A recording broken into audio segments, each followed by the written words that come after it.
अस्सलाम वालेकुम नाजरीन, आजकल आपने देखा होगा सोशल मीडिया पे धुरंधर फिल्म का बहुत ही चर्चा चल रहा है। उसके अंदर जिस किरदार को रमान डकैत के तौर पे दिखाया गया है वो दरअसल पाकिस्तान के एक इलाके लियारी में पैदा हुआ था। उसकी मालूमात आज हम आपको देंगे, वो इतना क्यों फेमस था और ये फिल्म क्यों बनी और वो इतना क्यों पॉपुलर था, उसके जराइम क्या थे, उसने पहला जुर्म क्यों किया और किस तरह वो इतना फेमस हुआ। इंटरनेट पे बहुत सारी वीडियोस आपके पास अवेलेबल होंगी। हमने इनको 3 हिस्सों में डिवाइड किया है। जुर्म की दुनिया में कुछ नाम ऐसे होते हैं जो वक्त के साथ एक दास्तान बन जाते हैं।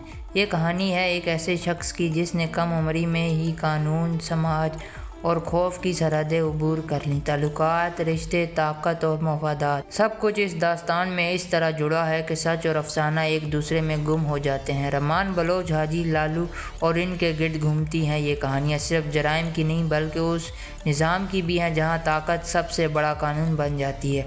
आज हम आपको इसी कहानी के उन पहलू से रोशना कराएंगे जो बहुत ही कम लोग जानते हैं। का नाम है सरदार अब्दुल रहमान बलोच। असल नाम है रमान डकैत, जो अफशां की गली वाले दादर बलोच का बेटा था और इसके बाप का कत्ल इकबाल उर्फ बाबू डकैत ने किया था। आपको ये बात सुनकर हैरानी होगी, रमान ने जुर्म की दुनिया में कदम रखा 13 साल की उम्र में। रमान ने अपने पड़ोसी को, जो कि मामूली सी झगड़े की बुनियाद पर, छुरी मारी और छुरी मारकर वो फरार हो गया। पहला जुर्म उसका यही था। उसके अलावा उसके ऊपर अनगिनत FIR और पुलिस के मुताबिक दर्ज हैं, जिनमें कत्ल, डकैती, भत्ता खोरी और पुलिस मुकाबले शामिल हैं। और इसके सर कीमत जो भी है वो पुलिस ने 50 लाख रुपए रखी थी।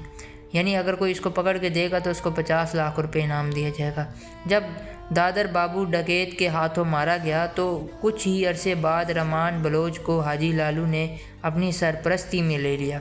शायद ऐसे ही था कि जैसे किसी फिल्म में विलन मजलूम के जज्बात के साथ खेल रहा हो।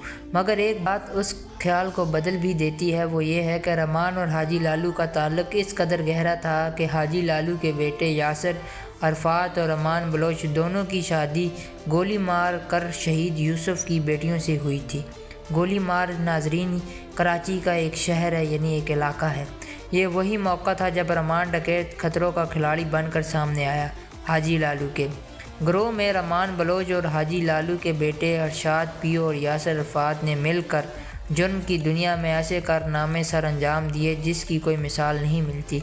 तो उसके बाद रमान और ये सब मिलकर, यासर अरफात पियो मिलकर ये सब इस कारोबार को देख रहे थे और इनका जो मुनक़ता नज़रिया था वो यही था, चलें ताकि बाकी किसी ग्रुप्स के साथ भी हम चल के लड़ाई करें।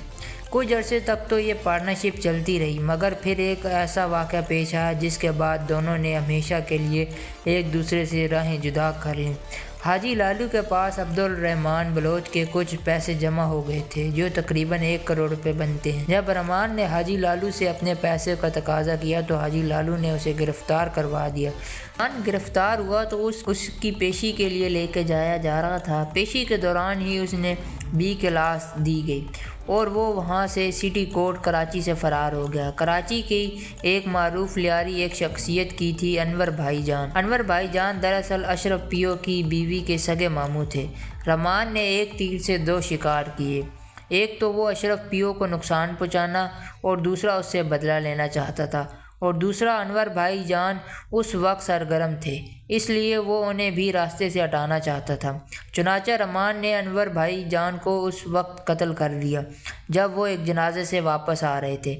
उस खून रेड़ी के जवाब में अशरफ पियो ने भी ईंट का जवाब पत्थर से दिया। पियो ने हब चौकी के करीब रमान के चाचा को कत्ल करने से पहले फ़ोन पर रमान को कहा, मेरी बात सुन लो। उसके बाद रमान के चाचा को गोलियों से भून दिया। अशरफ पियो के कारकंदगों ने चुन चुन कर रमान के कारोबार मफादात को भी निशाना बनाया। इन हालात के बाद भी रमान डकैत को लियारी छोड़कर बलूचिस्तान भागना पड़ गया। इस कत्लो गारत की जंग ने कहानी का एक ऐसा रुख बदल दिया कि लियारी आलमी तवज्जो का मरकज़ बन गया और बैनुल अक़वामी मीडिया के रेडार पर आ गया।